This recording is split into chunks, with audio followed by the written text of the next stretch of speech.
We are told that aging is a quiet surrender.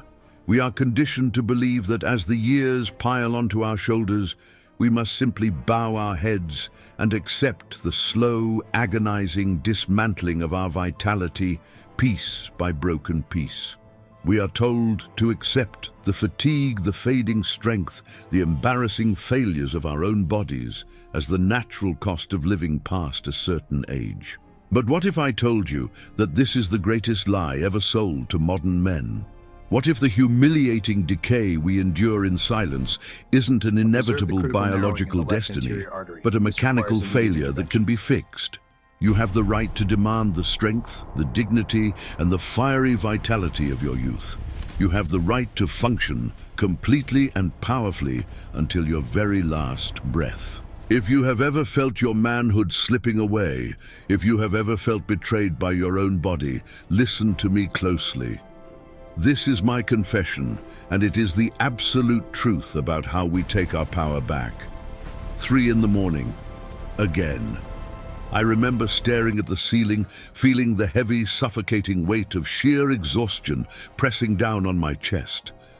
I didn't want to move. Every muscle in my body begged for sleep, but the pressure in my lower abdomen was a relentless, agonizing demand. I dragged myself out of bed, moving like a man 20 years older than I actually was. The cold bite of the bathroom floor against my bare feet became a nightly punishment I had just learned to accept. I stood there in the dark, shivering, leaning my head against the cold wall, waiting for a weak, humiliating trickle that took minutes to start and never truly felt finished. I would stand there, feeling my dignity drain away, knowing that in 2 hours I would be making this exact same miserable walk again. I was trapped in a relentless cycle that destroyed my sleep, fracturing my nights into tiny, desperate pieces. Every single morning, I woke up feeling like a ghost of the man I used to be. A hollowed-out shell, dragging myself through the day in a thick fog of fatigue, snapping at my family, losing my edge, just physically and mentally drained. But that was only half of the nightmare. There was a deeper, much more painful secret that I couldn't even bring myself to say out loud.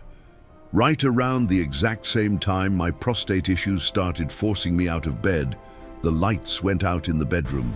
Completely. The morning salute, the undeniable proof of life and manhood that I had known every day since I was a teenager, just died. It vanished without a trace. The psychological torment of that loss is something I can barely describe. I felt like my entire lower body was shutting down, disconnected from my brain, failing me on every conceivable level. I felt like a waist-down corpse. I couldn't look my wife in the eyes anymore. The shame was a physical weight, a thick, heavy blanket that smothered my confidence and turned me into a quiet, angry, defeated old man. I was convinced that my manhood was just gone, a closed chapter, a memory. I swallowed my pride and went to the doctors, hoping for a lifeline. Instead, I found a cold, indifferent system that treated me like a collection of isolated, broken parts. I sat in those sterile rooms, explaining my humiliation, and the doctors barely looked up from their clipboards. They didn't see a man losing his identity. They saw a swollen gland and a deflated organ. Their solution was always the same, a chemical band-aid.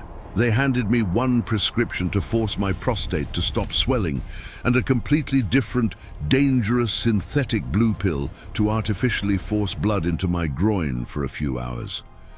I remember looking at those 2 little plastic bottles on my nightstand, feeling a sudden surge of profound anger. They were just masking symptoms with synthetic chemicals. Nobody was asking why this was happening.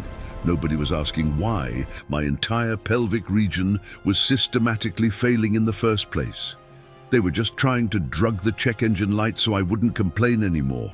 I knew I couldn't live the rest of my life dependent on a handful of pills just to go to the bathroom and feel like a man for 20 minutes. I had to find the mechanical root cause of my failing lower body, and I did. So before I go any further, I want to offer a lifeline from one man to another. If you are exhausted by these band-aid fixes, if you are tired of treating symptoms and want to understand the real mechanics of saving your own body, I highly recommend checking out a guide for anyone who is interested in learning and discovering how mature men are supporting healthy blood flow and vitality naturally, without relying on artificial solutions, which I've left in the first link of the description. It changed everything for me, and I know it can do the same for you. My entire life changed the day I sat down for a consultation with a man named Dr. Patrick Miller. He didn't look at me as a list of symptoms. He looked at the engineering of the human body. He listened to my struggles with sleep, the weak flow, the total loss of erections, and he didn't write a prescription. Instead, he leaned forward and exposed what he called the silent link. He told me that my doctors were fundamentally wrong. I didn't have a prostate problem, and I didn't have an erectile problem. I had one single massive mechanical failure: vascular starvation. Dr. Miller explained the terrifying raw biology of what was happening inside me. The prostate is an organ, and like any other organ, it is surrounded by a massive, delicate, incredibly intricate network of blood vessels. But as men age, our arteries become stiff. They become choked with calcified plaque and microscopic inflammation. When that happens, the blood flow to the pelvic floor plummets. He looked me dead in the eye and explained the science with terrifying clarity. This severe lack of oxygenated blood is a condition called pelvic ischemia. Because my prostate was suffocating, starving for oxygen, the tissue became inflamed, fibrotic, and severely swollen. It was expanding in a desperate panic, pressing painfully against my bladder and pinching off my urethra. That was why I couldn't pee. And simultaneously, this exact same vascular starvation was what killed my erections. You cannot inflate a tire if the air hose is clamped shut. The pipes were completely blocked. It wasn't my age, it was my internal plumbing. He told me about other men who had discovered this truth.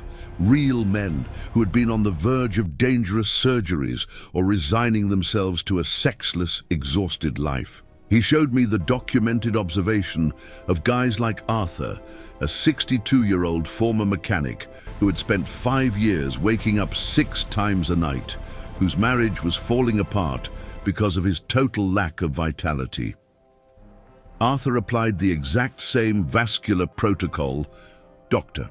Miller was suggesting, and within weeks, his prostate shrank back to its normal size, his urinary flow was like a fire hose, and his bedroom life rivaled his 30s. Or David, a 58-year-old executive whose doctors told him he just had to accept his enlarged prostate. Once David cleared his pelvic arteries, not only did his symptoms vanish, but he reported a surge of energy and masculine drive he hadn't felt in decades. Hearing these stories, seeing the undeniable social proof of men just like me reclaiming their bodies, shattered the illusion that I was permanently broken. I realized I wasn't a victim of time. I was a victim of bad plumbing. Dr. Miller laid out the biological rescue plan. It had absolutely nothing to do with taking useless prostate herbs like saw palmetto, and nothing to do with synthetic blue pills. It was about acting as a biological pipe cleaner. He explained how using specific natural nitric oxide precursors forces the stiff, choked, calcified arteries to finally relax and widen. Nitric oxide is the molecule that tells your blood vessels to open up. When you flood the body with the right natural precursors, you trigger a massive, highly pressurized surge of fresh, oxygen-rich blood directly into the pelvic floor. He described the internal mechanism so vividly I could almost feel it. This heavy, rushing blood flow acts as a powerful biological flush. As it surges through the suffocating pelvic region, it carries away the toxic, fibrotic inflammation from the prostate tissue, allowing it to finally breathe, calm down, and shrink away from the bladder. And simultaneously, because the vascular floodgates are finally blown wide open, that exact same rush of pressurized blood re-engorges the vascular tissue needed for rock-solid male vitality. It was pure, undeniable mechanics. Clean the pipes, restore the flow, fix the man. I started this vascular flush protocol immediately. I stopped looking at myself as a broken machine and started treating my body like an ecosystem that just needed its rivers unblocked.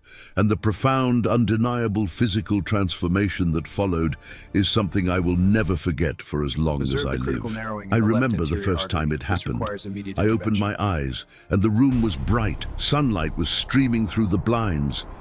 I panicked for a second, my heart racing, wondering what time it was and why I hadn't heard the alarm. I rolled over and looked at the clock. It was 7:02 a.m. I had slept.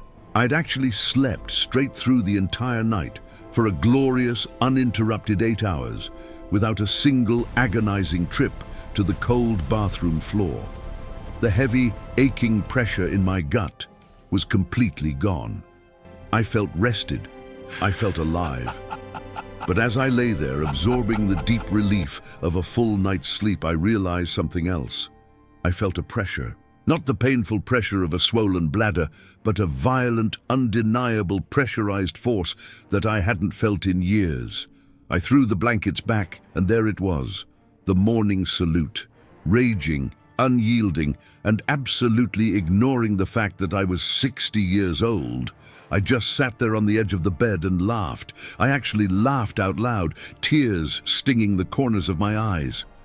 The sheer joy, the overwhelming, triumphant relief of reclaiming my dignity was intoxicating. My internal plumbing was completely cleared. I wasn't broken. I wasn't dead. I was just starved of blood, and now the rivers were flowing again. I am telling you my story because I refuse to let another man suffer in silence, believing that his best days are behind him. I refuse to let you sit in a doctor's office and accept a handful of chemical band-aids while your body slowly starves for oxygen.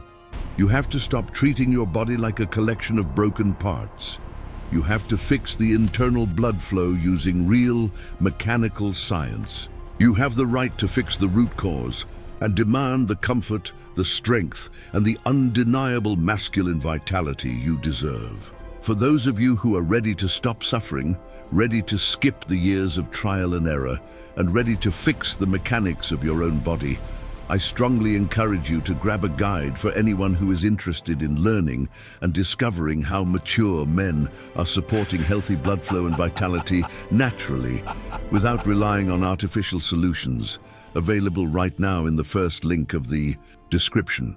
It is the roadmap to getting your life back, and if my story has opened your eyes, if it has given you even a spark of hope that things can change, I invite you to subscribe to this channel. Join me as we continue to uncover the real, unvarnished truths about men's health. We are building a brotherhood of men who refuse to go quietly into the night. Do not accept the humiliation of an aging prostate. Do not accept the loss of your vitality. Clear the rust from your internal pipes. Flood your body with the lifeblood it is begging for, and take back ultimate vascular control. You are a man. It is time you started living like one again.